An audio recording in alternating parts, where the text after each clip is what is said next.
If your pet paws at the floor, check what's underneath, because they know something you don't. I learned that the hard way. My dog Luna was a happy, playful golden retriever, 6 years old, loyal, gentle, and completely normal, until the first scratch. It happened on a Wednesday evening. I came home from work, threw my bag on the couch, and walked into the kitchen. Luna wasn't waiting by the door like she usually was. She wasn't in the kitchen either. She was in the living room, facing the corner near the far wall. Her head was low, tail stiff, and she was pawing the floor. At first, I thought maybe she dropped a toy under the couch, but there was no toy, just the floor vent. I called her. She didn't turn around. I walked over and gently nudged her. She jumped like she had just snapped out of a trance. I brushed it off. Dogs do weird things sometimes, no big deal. But the next morning, she was back at it. Same exact spot, same posture, same blank stare, same slow, repetitive scratching. It wasn't playful, it wasn't excited, it felt ritualistic. That night, she wouldn't eat. She sat by the vent, staring into the crack between the metal grate and the wood floor. I called her again. She didn't move. I picked up her bowl and brought it over to her. She didn't even sniff it. By Friday, the barking started. Not random barking, targeted barking. Low and rhythmic, always directed at the same spot in the living room. At 2:37 a.m. every night, she would wake up, walk to that corner and start barking. One bark every 3 seconds. Not scared, not angry. More like she was trying to tell me something. And after about a minute of barking, she'd go silent, sit, and stare. That's when I started recording. I set up a camera, just my phone, leaned against a lamp. I watched the footage the next morning. At 2:37 a.m., like clockwork, Luna stood up, walked across the room, and stared at the floor vent. She barked, then stopped, then tilted her head. Her ears went back. Then she growled, a deep, guttural growl I'd never heard from her. The camera picked up a soft noise, a tap, then a second tap, then 3 more in a row, spaced evenly, like a code. Then the floorboard shifted, just slightly, just enough for a thin line of darkness to appear. And something whispered, "Luna." That's when the recording glitched. Static filled the screen for 5 seconds. When it cleared, the room was empty.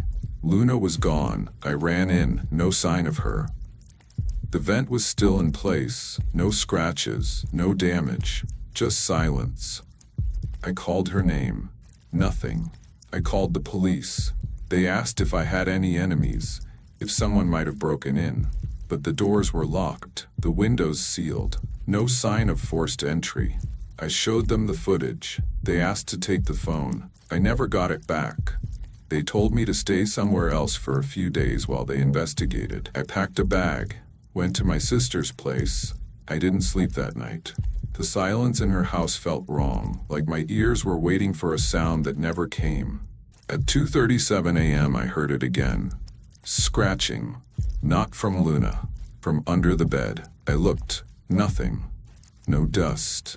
No vent, just a faint indent in the wood floor, like something had pressed up from below. The next day I went back to my house. It was sealed, yellow tape across the door. A notice from the Department of Structural Safety. Said the foundation was compromised. Unsafe. That's when I knew something was wrong. I did some digging. Old city records, blueprints, permits. I found something strange. My house had a sealed sublevel, built in 1953, then covered over in 1979. No reason listed. Just a short note. Containment protocol complete, access denied. I started looking up cases, similar events, pets going missing, people hearing voices from floors and vents. I found hundreds scattered across the country.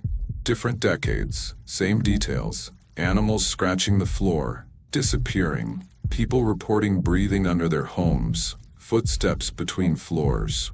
Children hearing voices whisper their names at night. Always the same first sign, the pet paws at the floor. Always the same time, 2:37 a.m. I kept going. I found a hidden archive, old case files, scanned PDFs, government seals, redacted lines. It was called Project Threshold. Started in 1964. Dealing with invasive nonlinear spatial phenomena. They believed some structures acted as weak points in the fabric of space, places where reality stretched thin. And sometimes something came through, not creatures, not spirits, not aliens, something else, something patient. They described it as mimicry-based, observational, parasitic. It learns, it watches, it waits, it doesn't break through all at once. It starts small, sounds, smells, shifts in temperature. Then it tests the edges. Whispers, taps, voices calling names. It targets pets first, because animals notice the change before we do.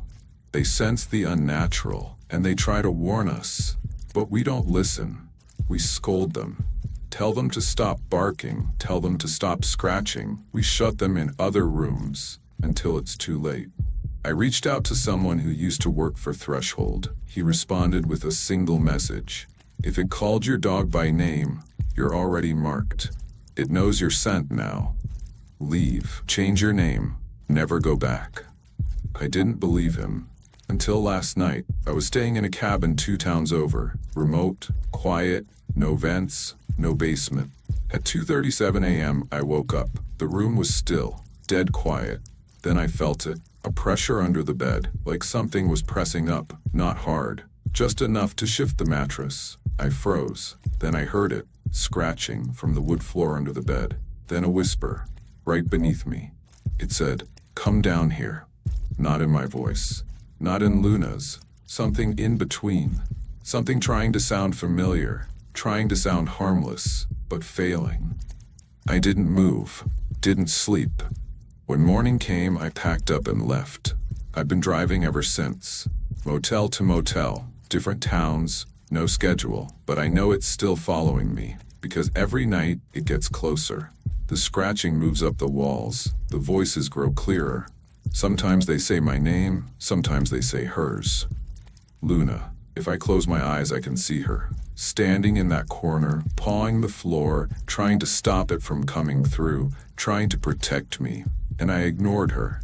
I thought she was being weird, annoying. I didn't listen. Now it's my turn. Now I hear it under the floor, under the walls, in the silence. And I know it's almost here. So if your pet starts pawing the floor, don't assume it's a mouse. Don't blame it on old pipes. Get out, because once it knows your name, once it knows where you sleep, it doesn't stop. It waits, and it remembers. It uses your voice, it uses their voice, and then it opens the floor. If your pet paws at the floor, check what's underneath before you disappear like they did.